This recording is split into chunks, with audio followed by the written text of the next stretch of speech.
السلام علیکم مولوی حبیب صاحب. جی السلام علیکم ورحمۃ اللہ وبرکاتہ. السلام علیکم. مجھے بھی آج غلطی ہو گیا, آپ کو سلام دیا میں نے. مجھ سے پہلے دفعہ میں بھول گیا تھا اس کو سلام دیے. آج بھی اس پر سے سلام کا جواب نہیں دیا. جو سنت ہے, جو اہل اسلام کا, ٹھیک ہے نا, یہ دوسروں کی تکفیر کرتا ہے سلام دینے میں بھی. اب پتہ چلے گا نا آج کی کافر کون ہے, مشرک کون ہے, آج پتہ چلے گا.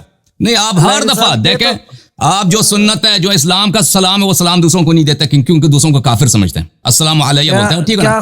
آج پتہ چلے گا کہ مشرک کون ہے. کیا خطبے کے اندر جو نا وہ اکابرین کے اوپر لان کرنا, تان کرنا, یہ سنت ہے جو آپ کرتے ہیں؟ الحمدللہ اس شخص نے اعتراف کیا کہ اس کے اکابرین اہل بیت علیہ السلام کے دشمن ہیں. ہم نے صرف اہل بیت علیہ السلام کے دشمنوں پہ لعنت کیا, تو کہتے ہیں کہ آپ نے ہمارے اکابرین پہ لعنت کیا. تو الحمدللہ آپ کے زبان سے اعتراف ہو گیا کہ آپ کے اکابرین اللہ اور رسول اور اہل بیت طاہرین علیہ السلام کے دشمن ہیں, کیونکہ جو اہل بیت کا دشمن ہوتا ہے وہ اللہ کا بھی دشمن ہوتا ہے. جی ہاں, الحمدللہ ثابت ہو گیا کہ نہیں آگا. ہاں, تو پھر ایسے انسان کو جو اکابرین کا جو بشمول اہل بیت سب کے اوپر لان تان کرنے والا جو دشمن ہے, ہم نے اہل بیت پہ درود بھیجا ہے, اہل بیت کے دشمنوں پہ ہم نے لعنت کیا. آپ اعتراض کرتے ہیں کہ آپ خطبے میں ہمارے اکابر پہ لعنت کرتے ہیں. تو الحمدللہ آپ نے اعتراف کیا ہے کہ آپ کے اکابر اللہ اور رسول اور اہل بیت علیہ السلام کے دشمن ہیں. جی ہاں, جی آگے بات کنٹینیو کریں. صحیح ہے نا بھائی, آپ نے اعتراف کر لی نا بھائی. اگر وہ دشمن نہ ہوتے تو آپ کیوں کہتے ہیں کہ بھئی آپ نے ہمارے اکابرین پہ لعنت کیا؟ اللہ صاحب ایسے اعترافات نہیں ہوتے. وہ اعتراف یہی کیا آپ نے, اعتراف کر لیا ہوگی آپ اللہ صاحب, یہ دلائل کا میدان ہے, یہاں پہ دلائل دیے جاتے ہیں, یہاں پہ لان تان کرنے. دلیل یہی ہے نا کہ آپ نے اعتراف کیا ہے شیخ صاحب. شروع ہی میں ابتدا 2 منٹ میں اس نے اپنے کفر کا اعتراف کر لیا بھائی.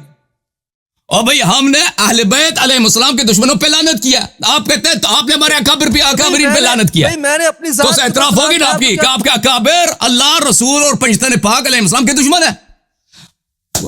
مناظرے کے پہلے ہی منٹ میں اس نے اپنے کفر کا اعتراف کر لیجیے. اللہ صاحب کام کیوں رہے ہیں, بات صحیح طرح سے کریں, آرام سے بات کریں, آگے بات کام لے رہے بھائی. آپ کو پتہ ہے, آپ نے اپنے کفر کا اعتراف کر لیا, اپنے پورے مذہب کو آپ نے نابود کر دی پہلے ہی منٹ میں.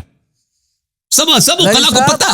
آپ خطبہ دوبارہ پڑھیں اگر یہ بات کہنا چاہتے جو خطبہ آپ نے. واللعن الدائم علی اعدائہم, میں نے کہا ان کا اللہ کی دائمی لعنت ہو اہل بیت علیہ السلام کے دشمنوں پر, ٹھیک ہے نا. اور ان کے اہل بیت علیہ السلام کے دشمنوں پر, ان کے قاتلین پر, ان کے فضائل کے منکرین پر, اور ان کے حقوق کے انکار کرنے والوں پر. اکابر کا نام لیا آپ نے کہا یہ میرے اکابر کا اوصاف ہے, میرے اکابر پہ آپ نے لعنت کیا. تو الحمدللہ ثابت ہو گیا بھائی پہلے منٹ میں. اوے شیخ صاحب, اللہ صاحب, وہ بھی ساتھ ہونی چاہیے نا کہ جو آپ کے دل کے اندر مخصوص تقیہ کے طور پر چھپائے ہوئے نا, جو دشمن آپ نے بنائے ہوئے اہل بیت. آپ کو تو پتہ چل گیا نا کہ اہل بیت کے دشمن کون ہے, آپ نے اعتراف تو کر لینا. اللہ صاحب بات عرف پہ ہوتی ہے, الفاظ پہ نہیں ہوتی بات. آپ نے اعتراف تو کر لینا. آپ کہہ دیتے ہیں بھائی ہمارے اکابر پہ آپ نے لعنت نہیں بھیجی کیونکہ ہمارے اکابر تو اہل بیت علیہ السلام کے دشمن نہیں ہے. اس کے اوپر ہوا کرتا ہے, آپ اعتراف کر رہے ہیں کہ ان کے اوپر, اور اس کو بھی پتہ ہے شیخ صاحب, آپ یہ اعتراف کر رہے ہیں کہ آپ اکابرین کے اوپر لعن تان کر رہے ہیں. لقد رضی اللہ عنہ آپ نے خود بھائی آپ نے اعتراف کیا. آپ کے ذہن میں بھی, عرف کے نزدیک میں بھی, شرع میں, تاریخ میں جو اہل بیت علیہ السلام کے دشمن ہیں وہ کون ہے سب کو پتہ ہے جی, ٹھیک ہے نا. ہم نے کہا اہل بیت علیہ السلام کے دشمن پہ لعنت, آپ کہتے ہیں عرف کہتی ہے کہ یہ فلان. جی ہاں, عرف بھی یہی کہتی ہے, دنیا بھی یہی کہتی ہے, تاریخ بھی یہی کہتی ہے, رسول بھی یہی فرماتے ہیں, اللہ بھی یہی فرماتا ہے.